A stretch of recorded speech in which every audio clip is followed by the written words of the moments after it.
जी अस्सलाम वालेकुम स्टूडेंट्स, मैं हूँ मिसेज़ हिबतुर रऊफ़। आज हम पढ़ेंगे पेपर डी इलेक्ट्रॉनिक्स और आज का हमारा टॉपिक है oscillator. What is an oscillator? सबसे पहले आपको ये देखना है कि ऑसिलेटर है क्या। ऑसिलेटर एक ऐसा सर्किट है, इलेक्ट्रॉनिक डिवाइस है, इलेक्ट्रॉनिक सर्किट है जो प्रोड्यूस करता है continuous repeated alternating wave form without any input. इसका सबसे बड़ा बेनिफिट ये है, इसमें इनपुट नहीं होती है, इनपुट होती है लेकिन हम एक्सटर्नल इनपुट नहीं देते। Oscillator basically convert unidirectional current flow from DC source into an alternating waveform which is of the desired frequency as decided by its circuit components। इस पैराग्राफ का क्या मतलब है कि हम इसमें जो इनपुट देंगे वो डीसी होगी, ठीक है, यूनिडायरेक्शनल करंट देंगे और वो उसको ऑल्टरनेटिंग वेवफॉर्म में उसमें फ़्लो करेगा। जब डीसी करंट फ़्लो करेगा उसको कन्वर्ट करेगा, ठीक है। अब वो जो कन्वर्ट करेगा उसकी जो फ्रीक्वेंसी होगी वो हमारी मर्ज़ी की होगी, यानी जो हम चाहेंगे, और वो डिपेंड किस पे करती है, जो सर्किट में आपने कंपोनेंट्स लगाए हैं, ठीक है। बेसिकली ऑसिलेटर जो होता है वो दो तरह का होता है, एक एलसी ऑसिलेटर, एक होता है आरसी ऑसिलेटर, ठीक है। हम जो इस वक्त पढ़ेंगे वो आरसी ऑसिलेटर है। ऑसिलेटर यूज़ कहाँ पे होता है? ऑसिलेटर हमारे लैपटॉप्स में, स्मार्टफोन्स के प्रोसेसर्स में, वहाँ पे ये क्या करता है, उन प्रोसेसर्स में क्लॉक सिग्नल्स को जनरेट करता है। इसके अलावा ये रेडियो जो एफएम रेडियो है और मोबाइल फ़ोन्स हैं उनमें भी ये लोकल कैरियर फ्रीक्वेंसी को जनरेट करने में यूज़ होता है। इसमें इसकी ब्लॉक डायग्राम ये है जिसमें आप देख रहे हैं दो चीज़ें इसमें फोकस्ड की गई हैं। एक है बेसिक इन्वर्टिंग एम्पलीफायर, आपने सेकेंड ईयर में पढ़ा हुआ है, इन्वर्टर और नॉन इन्वर्टर एम्पलीफायर। ये इन्वर्टिंग एम्पलीफायर है जिसमें आपने देखा था इन्वर्टिंग एम्पलीफायर जो है ये 180 डिग्री का फेज शिफ्ट देता है।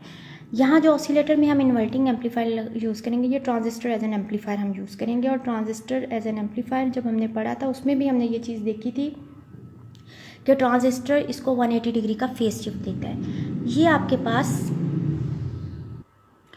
ये देखें, ये आपके पास इनपुट है, ठीक है।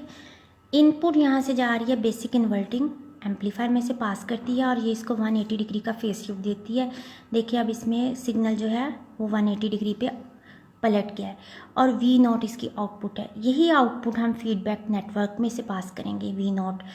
अब यही ऊपर वाली आउटपुट ये देखें ये नीचे आ गई। अब फीडबैक नेटवर्क जो है यहाँ पे हम यूज़ करेंगे इस ऑसिलेटर में आरसी ऑसिलेटर, जो आरसी नेटवर्क बनाएंगे, रेजिस्टेंस और कैपेसिटर की कपलिंग से हम ये फीडबैक नेटवर्क बनाएंगे। जब इस नेटवर्क में से पास करेगी ये V0 तो ये भी उसको 180 डिग्री का फेज शिफ्ट देगी। वो कैसे देगी, आगे जब आरसी कपलिंग हम देखेंगे मैं उसमें आपको बताऊंगी कि 180 डिग्री इसमें से कैसे फेज शिफ्ट होता है। अब जब इसमें से पास करके इधर आपके पास अपीयर हो रहा है जो VF लिखी हुई है is equal to beta V0। Beta क्या है? फीडबैक नेटवर्क में एक तो शिफ्टिंग होती है सिग्नल की, यानी एंगल की, उसके साथ इसमें एम्पलीफिकेशन होती है। यहाँ से एम्पलीफिकेशन होगी, एम्पलीफिकेशन जो होगी वो आपको आगे फीडबैक वोल्टेज जो मिलेगी वो किसके इक्वल होगी? बीटा V0, यानी जो V0 आपके पास इन्वर्टर में से आई थी, एम्पलीफायर में से, वो जब फीडबैक में से पास करेगी तो आपको बीटा V0 के equal is equal to VF के इक्वल होगी। अब इसी में इसको आप देखें, टोटल 180 डिग्री यहाँ पे आपको ऊपर से मिला, 180 डिग्री नीचे से मिला और टोटल 0 डिग्री आपके पास या 360 एंगल की शिफ्टिंग होगी। और जैसा आपने इनपुट सिग्नल दिया था वैसा ही आपको दोबारा सेम मिल गया, लेकिन यहाँ पे आपको एम्पलीफाई होके मिलेगा, ठीक है।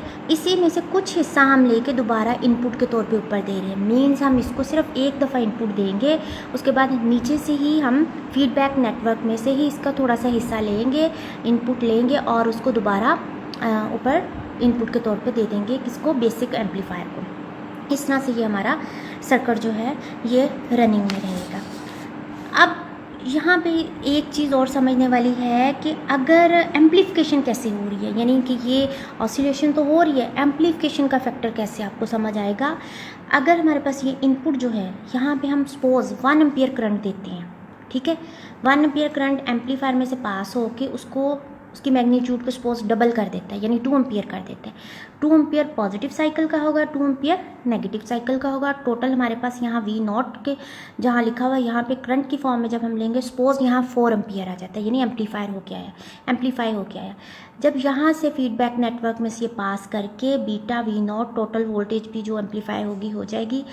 यहाँ 4 एम्पियर होगा, 4 एम्पियर में से हम फिर यहाँ पे बेसिक एम्पलीफायर में, इन्वर्टिंग एम्पलीफायर में इसको देंगे, तो ये 4 एम्पियर आगे जाके 8 एम्पियर में कन्वर्ट हो जाएगा। 8 फिर आगे दोबारा से वापस यहाँ पे एम्पियर होगा और उसको बेसिक इन्वर्टिंग एम्पलीफायर में से क्योंकि एम्पलीफायर ने उसको एम्पलीफाई करना है ना, ये गेन उसको मिलेगा ना, ये गेन उसको इंक्रीज़ कर देगा। अच्छा, ये जब 8 से ये तब तक सिलसिला बढ़ता जाएगा, यानी 1 से 2, 2 से 2 एम्पियर से फिर 4 एम्पियर, 4 एम्पियर से फिर 8 एम्पियर, जैसे भी ये इंक्रीज़ हो रहा है, जो जिस भी फैक्टर से इसकी मैग्नीट्यूड बढ़ रही है, ये तब तक चलता रहेगा जब तक ये इवन यहाँ तक कि ये सैचुरेशन में नहीं आ जाएगा। जब सैचुरेशन कंडीशन पे पहुँच जाएगा, फिर ये प्रोसेस जो है नॉर्मली फ्लो करना शुरू हो जाएगा, ठीक है। अच्छा, नेक्स्ट है ऑसिलेटर का प्रिंसिपल। इसका जो प्रिंसिपल है, इसके 3 पार्ट्स हैं, एक ट्रांजिस्टर एज एन एम्पलीफायर, एक फीडबैक नेटवर्क, तीसरा है EF इजिकल टू EI, यानी feedback net voltage is equal to the input voltage, यानी दोनों की मैग्नीट्यूड भी, फ्रीक्वेंसी भी, फेज भी सेम होना चाहिए। नेक्स्ट आ जाता है कंडीशंस ऑफ ऑसिलेटर। इसकी 2 कंडीशंस हैं। पहली कंडीशन है, in order to explain the first condition of oscillator, मैं आपको वैसे बता देती हूँ। इसकी फर्स्ट कंडीशन है लूप गेन। जो हमें इनपुट और आउटपुट पे हम देखते हैं, लूप देखते हैं, उनका जो गेन है वो 1 के इक्वल होना चाहिए। लूप गेन को इसकी मैथमेटिकली आप इसको खुद कर लीजिएगा, ये इजी है।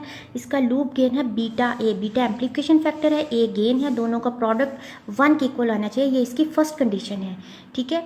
अगर लूप गेन 1 नहीं होता तो क्या होता है, ये क्यों ज़रूरी है, ये नेक्स्ट डायग्राम देखें। सबसे पहली जो वेव फॉर्म है आप देख रहे हैं, इसको गौर से देखें। ये वेव फॉर्म जो है आहिस्ता आहिस्ता एम्पलीट्यूड डिक्रीज़ हो रहा है और एंड पे ये 0 पे आ जाता है। इसको कहते हैं डैम्पिंग। जब लूप गेन लेस देन 1 होगा तो डैम्पिंग होगी और इसको डैम्प्ड ऑसिलेशंस कहते हैं, जो आपने फर्स्ट ईयर में भी चैप्टर नंबर 7 में पढ़ा हुआ है। लास्ट डायग्राम देखें, जब लूप गेन ग्रेटर देन 1 होगा तो डिस्टॉर्शन होगी ड्यू टू सैचुरेशन। जब बहुत ज़्यादा हाईली सैचुरेट हो जाएगा तो भी डिस्टॉर्शन होगी। दोनों केसेस में डिफरेंस क्या है, ऊपर वाले में और नीचे वाले में, फर्स्ट में और थर्ड में, एक में इंक्रीज से डिक्रीज हो रहा है, एक में डिक्रीज से इंक्रीज हो रहा है। अब पहला केस लेते हैं कि जो इंक्रीज हो रहा है ये क्यों हो रहा है, इंक्रीज से डिक्रीज क्यों हो रहा है, डैम्पिंग क्यों होती है। डैम्पिंग बेसिकली होती है एक्सटर्नल एनर्जी जो इसको प्रोवाइड की जाती है, सॉरी, डैम्पिंग जो है ये जो इसके कैपेसिटर है, इसका RC कपलिंग है या LC कपलिंग है। कैपेसिटर की जो रेजिस्टेंस है, 2 वजह से सिग्नल में लॉस होता है। बेसिकली डैम्पिंग का मतलब होता है एनर्जी का लॉस होना, ठीक है। एनर्जी इसकी लॉस कैसे हो रही है, एनर्जी ऐसे लॉस हो रही है कि जो कैपेसिटर की रेजिस्टेंस है उसकी वजह से, ठीक है। दूसरा जो इसके अंदर इलेक्ट्रोमैग्नेटिक वेव्स जो जनरेट हो रही हैं इस वजह से। अब इलेक्ट्रोमैग्नेटिक वेव्स क्यों जनरेट होती हैं, वो इसलिए जनरेट होती हैं या कैसे जनरेट होती है, इसका थोड़ा सा आपको कंसेप्ट होना चाहिए कि इलेक्ट्रोमैग्नेटिक वेव्स जनरेट होती हैं जहाँ चार्ज हो, जहाँ चार्ज होगा वहाँ पे अगर चार्ज रेस्ट की हालत में होगा तो वहाँ इलेक्ट्रिक फील्ड होगा। अगर चार्ज यूनिफॉर्म वेलोसिटी से मूव कर रहा होगा वहाँ electric field plus magnetic field होगा। अगर वही चार्ज Q एक्सेलरेट कर रहा होगा तो इलेक्ट्रोमैग्नेटिक वेव्स जनरेट होंगी। अब यहाँ पे चार्ज एक्सेलरेट कर रहा है, इलेक्ट्रोमैग्नेटिक वेव्स जनरेट हो रही हैं। जब इलेक्ट्रोमैग्नेटिक वेव्स जनरेट होंगी वो एनर्जी खींचेंगी, जब एनर्जी खींचेंगी तो लॉस होगा। एक तो कैपेसिटर की रेजिस्टेंस की वजह से हो रहा है, ठीक है, एक इलेक्ट्रोमैग्नेटिक वेव्स की वजह से हो रहा है, ठीक है, इसलिए ये हो रहा है। अब थर्ड डायग्राम में देखें, close loop gain greater than 1, distortion due to saturation. इसमें क्या होता है कि इसमें भी जब सैचुरेट हो जाता है तो एनर्जी जो है वो उसको मिलना शुरू हो जाती है, एक्स्ट्रा एनर्जी मिलना शुरू हो जाती है, और फिर उससे जब एक्स्ट्रा एनर्जी होती है तो उससे भी डिस्टॉर्शन क्रिएट होता है। अब ये दोनों कंडीशंस जो हैं ये ऑसिलेटर के लिए रिलायबल नहीं है, या इस पर ये ऑसिलेटर वर्क नहीं करेगा। पीछे हम बता चुके हैं कंडीशन क्या है, closed loop gain is equal to 1 होना चाहिए, यानी एम्पलीट्यूड ऑसिलेशंस का कांस्टेंट होना चाहिए। दरमियान वाली डायग्राम में आप देखें वो बिल्कुल कांस्टेंट है। ये कैसे होगा? अब डैम्पिंग तो होगी क्योंकि कैपेसिटर की रेजिस्टेंस भी है, ईएम वेव्स भी क्रिएट हो रही हैं, जनरेट हो रही हैं।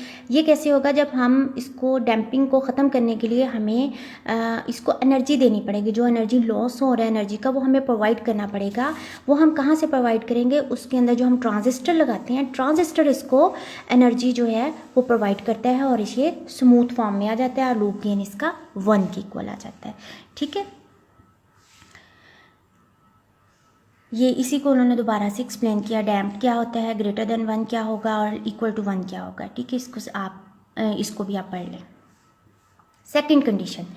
सेकंड कंडीशन ऑसिलेटर की क्या है कि जो लूप का फेज़ है, यानी इनपुट से पास करके इन्वर्टर में से पास करेगा, एम्पलीफायर में से, फीडबैक नेटवर्क में से पास करके दोबारा इनपुट पे जब पहुंचेगी तो सेम फेज़ में होना चाहिए, यानी उसमें लूप गेन फेस, क्योंकि इसमें फेज़ शिफ्टिंग हो रही है। अगर हो रही है तो वो 180 डिग्री की एक दफ़ा है, 180 डिग्री की एक दफ़ा है, टोटल 360 की है। तो वो यही कह रहे हैं the loop phase shift should be either 360 degree और 0 डिग्री। ये इसकी सेकंड कंडीशन है।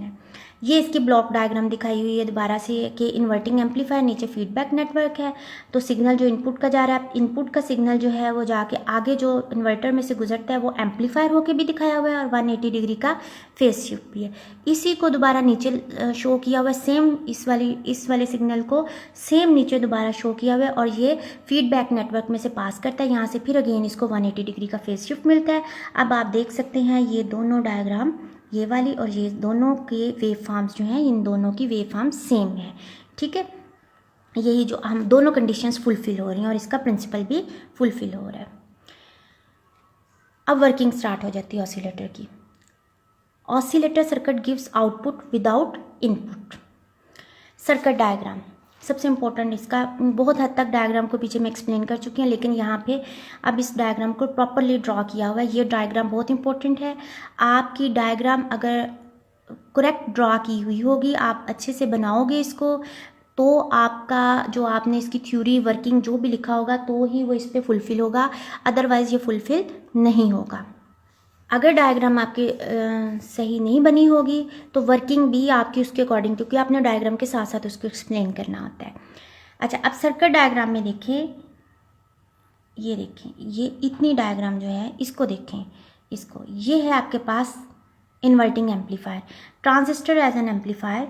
यहाँ पे हमने बनाया हुआ है पहला हिस्सा जो है इसका। इसमें ट्रांजिस्टर की पीएनपी ट्रांजिस्टर यूज़ किया हुआ है और इसकी कॉमन एमिटर कन्फिगरेशन यूज़ की है, यानी जो आपका ट्रांजिस्टर एज एन एम्पलीफायर का सर्किट है वही सेम यहाँ ड्रॉ किया हुआ है। इसके आगे जो डॉटेड लाइन के अंदर पोर्शन है, जिसको नीचे उन्होंने बताया भी हुआ है, ये वाला, ये फीडबैक नेटवर्क है। मैंने आपको पहले भी बताया था कि पीछे मैंने कहा था जब हम डायग्राम देखेंगे मैं आपको बताऊंगी इसमें आरसी कपलिंग कैसे है। आप देखिए इसमें 3 सर्किट्स हैं, 3 कपलिंग्स हैं, RCC1, RCC2, RCC3।